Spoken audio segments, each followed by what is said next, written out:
What exactly is the polar vortex? At the start of February 2021, a major snowstorm hit the northeast United States, with some areas receiving well over 2 feet of snow. Just a few weeks earlier, Spain experienced a historic and deadly snowstorm and dangerously low temperatures. Northern Siberia is no stranger to cold, but in mid-January 2021, some Siberian cities reported temperatures below -70 F, -56 C. Media headlines hint that the polar vortex has arrived, as if it were some sort of ice tornado that wreaks wintry havoc wherever it strikes. As atmospheric scientists, we cringe when the term polar vortex is used to loosely refer to blasts of cold weather.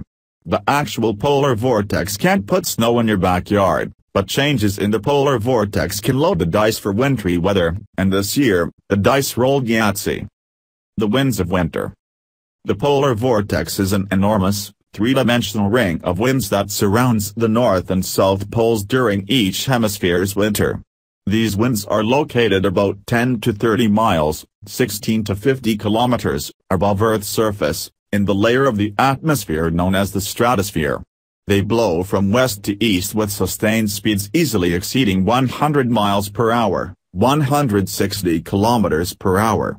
In the darkness of the winter polar night, temperatures within the polar vortex can easily get lower than -110 F, -79 C. Fortunately for everyone, the stratospheric polar vortex itself won't appear outside your front door. The polar vortex does influence winter weather, but it is more like a domino. When it is knocked over, it can start a chain of events that later result in wild weather. The strength of the polar vortex can vary widely during winter, and these variations can lead to shifts in the strength and position of the jet stream, the fast-flowing river of air in the troposphere beneath the polar vortex. When the jet stream changes, it affects the movement of weather systems, causing different parts of the world to see much warmer or colder, or much wetter or drier conditions. The domino effect. Since the Earth's atmosphere is one giant shell of air that moves like a fluid, the polar vortex is interconnected with the weather that moves around the Earth at lower altitudes. Normal variations in the jet stream and weather can disturb the structure of the vortex in the stratosphere. Like an elastic band, the vortex usually rebounds back to its normal shape and size, maintaining its strong winds and low temperatures. But sometimes, these weather and jet stream variations can knock the polar vortex off balance, causing significant wobbles in its shape, location, temperatures and winds. When this happens, the structural integrity of the polar vortex begins to break down.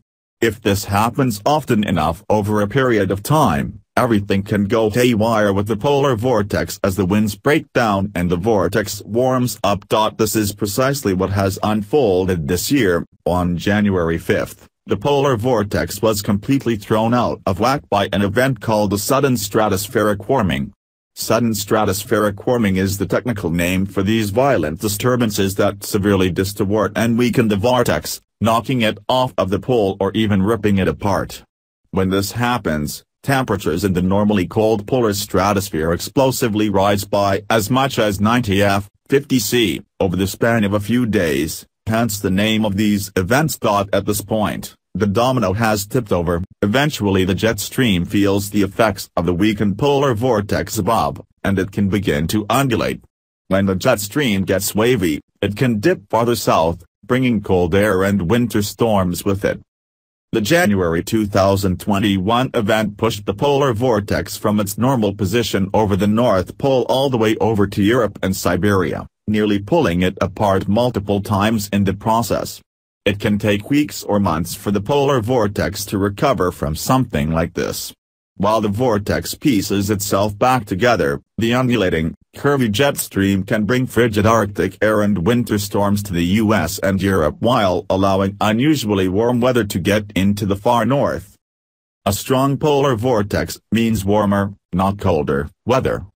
In some winters, weather systems barely affect the polar vortex at all, allowing the vortex to grow colder with faster winds. This can have the opposite effect on the jet stream, causing it to keep cold Arctic air from the polar regions locked up north. This is what happened during the Northern Hemisphere winter of 2020, when the polar vortex was extraordinarily strong and many regions experienced an exceptionally warm and mild winter. Calling any blast of cold air a polar vortex is wrong. The behavior of the polar vortex doesn't just portend colder weather, it can also foreshadow much warmer weather.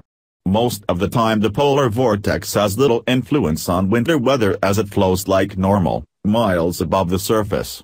But forecasting and monitoring huge disturbances to the polar vortex allows us to anticipate the chain of events that may leave feet of snow and frigid weather at your doorstep.